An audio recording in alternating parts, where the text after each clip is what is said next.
Hey folks, Jimmy here in strange Vermont with one of my favorite stones ever. I find white quartz on this mountain a lot, but this is a special piece. It's just a very nice piece of quartz. It's a big stone as far as several pounds. I want to talk about thinking today, how to think. And when you see a stone, you might say to yourself, wow, cool stone. It's white. It's got a nice shape. It's probably very old. Wish I had it.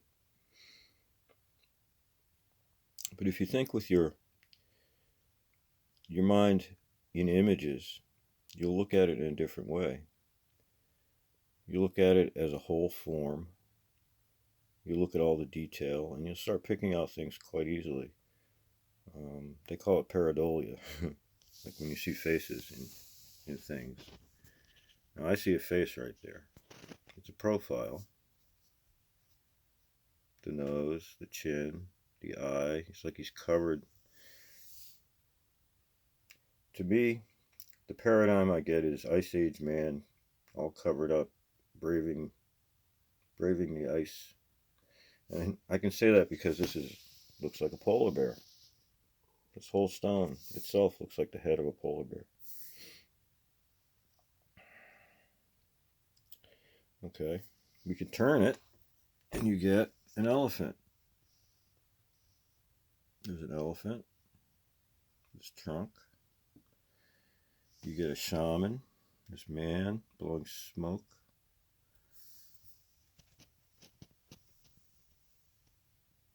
This is the same stone.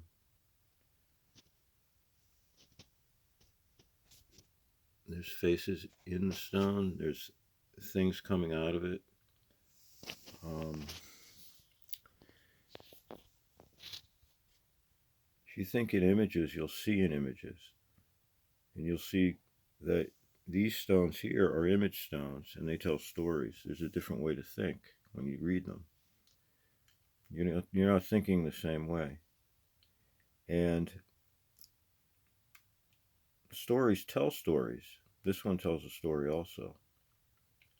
It's meant not to be a narrative in a linear sense, but to give you an impression. And you take away that impression in your mind. That's what an image does. It gives you an impression. The story gives you an impression.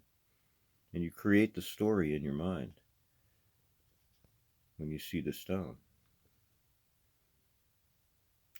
And the paradigm that you create, the narrative that you create, is not wrong. It's the exact story in the stone. You created it. That's what the stones do. They open your creative passages. They help you think in images. Thinking in images is a very powerful thing. It can change the way we see the world. It has that much power.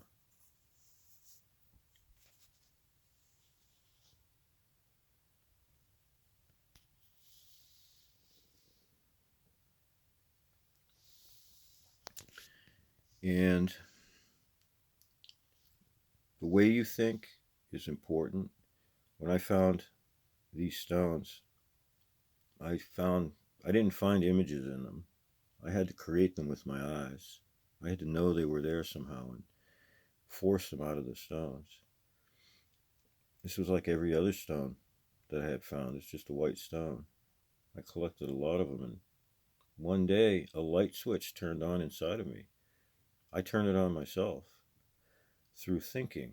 I was thinking in a daydreaming state.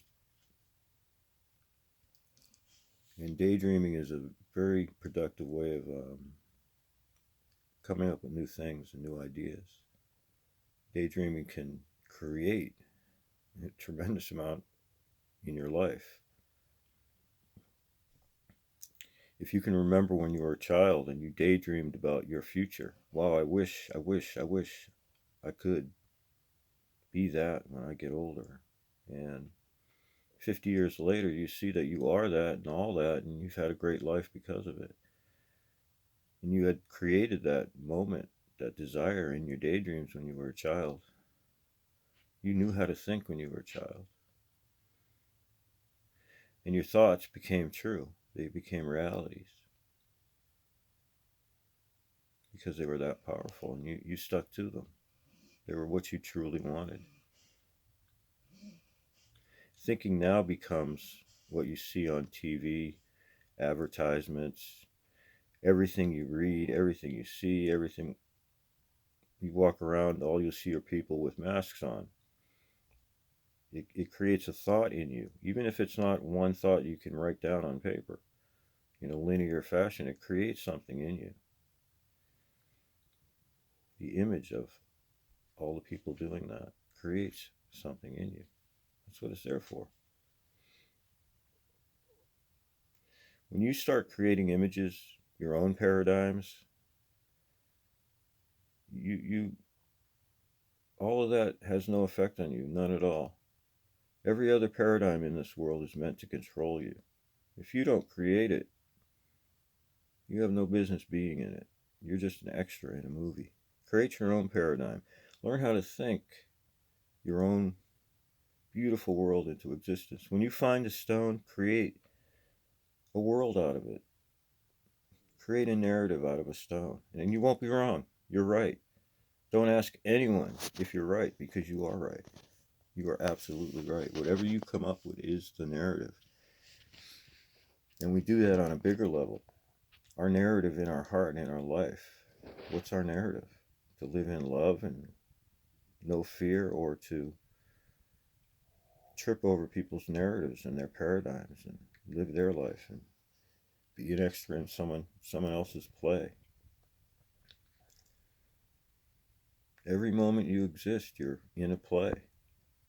You're acting. People see you act. They don't see what's inside of you.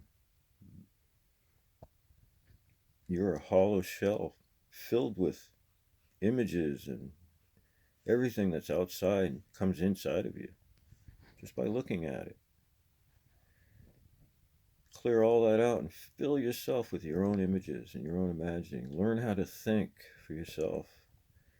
And I find the best way to do that to start is to not look at all that stuff. Create your own life. If you want to watch a video, make one. And things will come to you that you need to see and want to see, and things will attract to you that you need. And you won't spend a lot of time searching needlessly. You'll go by your own paradigm. And you'll see faces, and it's not pareidolia. They tell you that's wrong. That we spend our lives seeing faces that aren't there, and that helps us somehow. Somehow seeing something that isn't there helps us. But when you see something, it is there. Believe it. Create it. Make it what you want. Forget their paradigm. Create your own. You have the keys to the kingdom right here, in a stone. Your whole life in a stone. Create it in a stone. Whatever you put in it, you will get out. So put good things in it.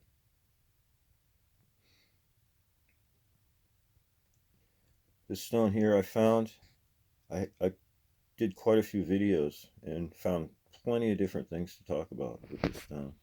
One of them was called The Shaman and the Polar Bear, a video I did. And another one was The Giant's Wife, for all the images from the stone. I've got many still photos that are just incredible, just from the images from this one stone. And you can see the guy right there,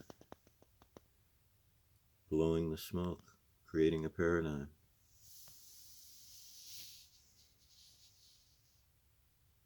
You are a creator, and you can get anything you want right from a stone. It's your imagination that creates your life.